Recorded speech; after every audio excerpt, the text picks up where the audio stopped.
In this video, I have some more advice for solving your big cubes, which is either related to the 3x3 stage or is non-stage specific.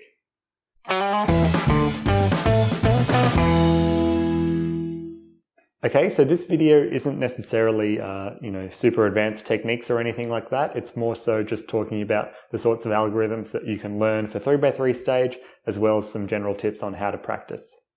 So with regards to extra algorithms, you'll notice that it's going to be increasingly difficult to execute your 3x3 algorithms, your standard 3x3 algorithms on big cubes. Most people prefer a move set of R, F, and U moves on big cubes. And so there are some big cube OLL and big cube PLL algorithms that you can learn which focus on those move sets and are a lot safer to execute on the 6x6 and 7x7.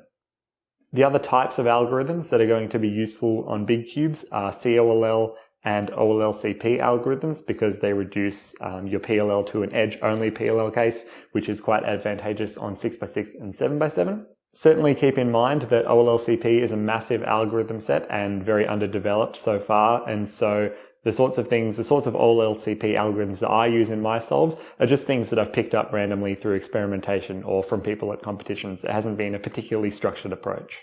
So because 6x6 and 7x7 solving is a lot less formulaic than 3x3 speed solving, because you're intuitively solving, your centers and then your edges, the main way that I've found and the main way that most people have found to get faster is just through repeated practice, working on things such as efficiency, look ahead, and turning speed. So those are kind of the pillars of improving at big cubes. The simplest way to improve all of those things is simply to practice. So do loads of speed solves as well as a bunch of untimed solves as well. There's a lot to learn and pick up in terms of solving your centers and solving your edges, and you will learn these things as you do more solves, as well as watch example solves from fast cubers.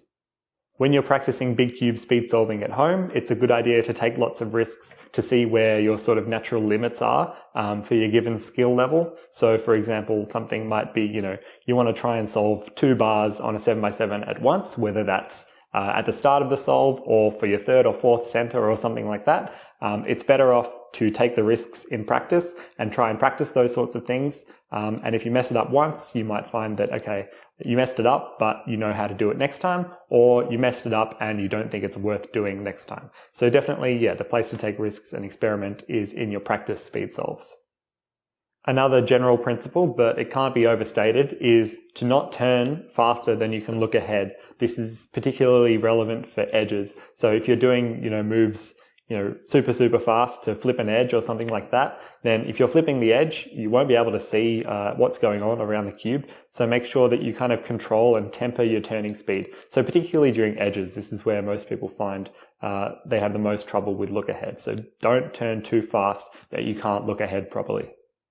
The opposite of that is in areas where look ahead is less essential. So potentially things such as your last 2 centers, if you're working on like the final bar of a center or something like that, or if you're working on, the last 3 edges and look ahead is not too tricky, then it's a good idea to try and practice turning quickly. So this will help you get used to improving your turning accuracy and turning speed on big cubes, which is something that's going to be quite important for advanced cubers. So as long as you're reasonably efficient, then I guess improving beyond that will be a matter of turning accuracy, turning speed, as well as look ahead and reducing pauses. Turning accuracy and turning speed, particularly for very high level solvers, can be greatly influenced by hardware, so it's important to have a good quality 6x6 or 7x7 in order to assist with these things. One really important thing for big cubes, because there's such a long event, and this applies mainly to competition solves, but you can do this sort of thing in practice to help you with your competition solves, and that is to keep your mind as blank as possible. This isn't something that can be done overnight. This requires a fair bit of practice.